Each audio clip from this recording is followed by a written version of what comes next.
So I'm going to create a box and a torus. We don't create toruses enough.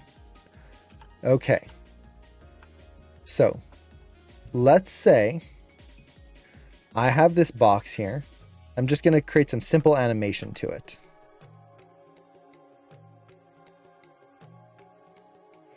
So it comes down here and then goes up there. There we go. So some simple, quick little animation here. Now, I'm going to take my torus and I'm going to constrain it to the box, like so. Now the torus moves along. There we go.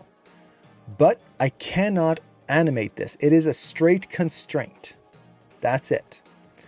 So what I can do now is I can take this, again, go to Edit, Keys, Bake Simulation. I'm going to do a smart bake for this. I don't care if it's super accurate. Bake that. Now it's keyframed information, like so. Now this gives me a lot of different options. What I can do now is I can reverse that constraint. So now let's take this torus, then the box, constrain parent. And now the box is constrained to the torus right here. And it's following along. And if I change the torus's animation, let's do a flip here. Do a backflip like that. You can see the box follows along. Now, in this situation, why the heck did I do that? That's stupid. Why would I animate one object to only animate the other object and do the same thing? In this situation, yeah, it doesn't make sense.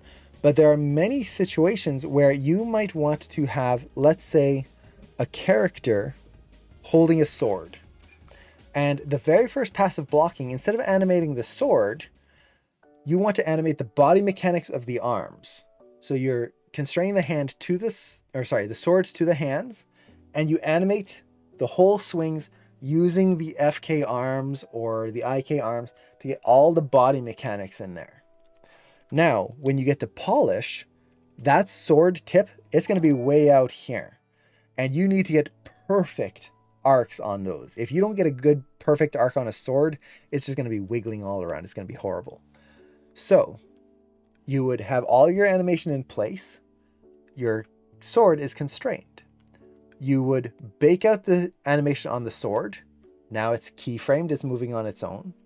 And then you would constrain the hands to the sword. All of your animation will still be in place pretty much, but now you can take that sword and polish it and everything kind of comes along. So it gives you alternatives. Instead of always having to animate one thing, like the sword and the hands have to follow, you can animate one way to get body mechanics in place first and then polish by reversing the constraint, and you have all of your base in there. Now you're just adding that little level of polish on the control that's going to make it much easier to do. So you can do that. The other thing that you can do, let me undo this here, is I've constrained these two objects together and then I deleted the constraint. So now they're just both keyframed animation. I baked it out like this. Now I can take my graph here and offset it. So I can just take my translates, let's say offset those one frame. Now we get an offset. See how the cube leads the action right here? Nice and easy. And in this situation, how is that helpful? Well, let's say we have another setup here. Let's take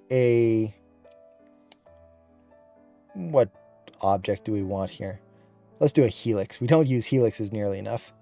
And I'm going to create a camera, but it's going to be a special camera. Actually, no, we're just going to create a typical camera for now. Okay. And just to show this a little bit more clearly, I'm going to create a polygon plane. Let's scale that up. And I'm going to assign a checkerboard pattern to it.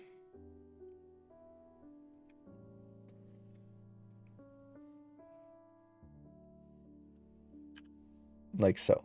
And let's make that I'm not a huge fan of black and white for the checkerboard. I typically like gray just because it makes it a little less visually sharp. And then let's just increase the repeats here. So it's just a little bit smaller. Okay. So what I'm going to do is I'm going to take my camera. Let's move it up out of the ground. Like so. And make sure we have texture visible. Like so. And frame up our shot. Okay. So what I'm going to do is I'm going to take this camera, I'm going to aim it to the object here, and then I'm going to do a constraint. So I'm going to select my main object, then the camera, and I'm going to go to constrain, and I'm going to create an aim constraint. What an aim constraint does is it takes the object that is constrained, in this case the camera, and keeps it pointing at the main object. So now, as I move this, we get that. See how the camera follows along? Now, I can animate this going through my scene here. Woo! Like that. And then maybe, let's actually not go too far. We'll go this way, and then we'll reverse the animation and maybe go out here somewhere. Like that. So now, you can see we get this nice follow effect right there. And I'm just going to add a little bit of ease right here. Just because it was bugging me.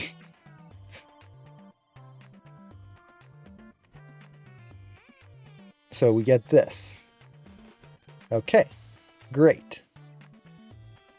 The problem with this is now that camera is perfectly locked onto this object. If we had a grid here, notice how it is perfectly in that center at all times. There's no offset whatsoever.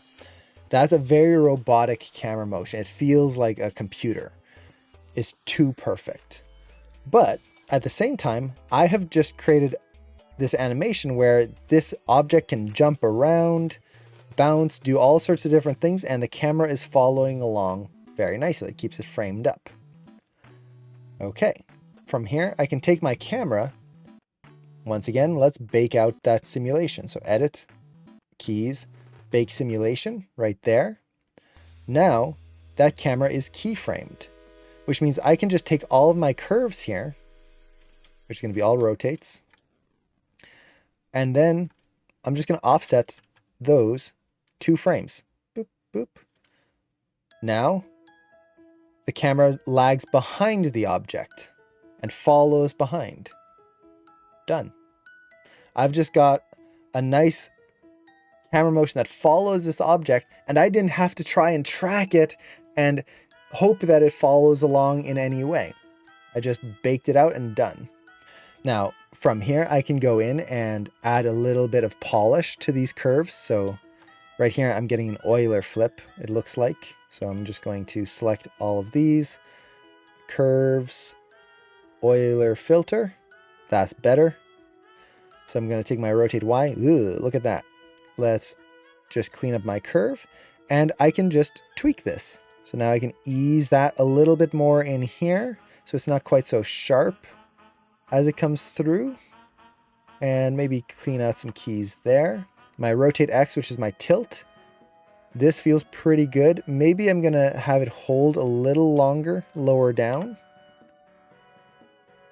So it comes up right through here, comes through.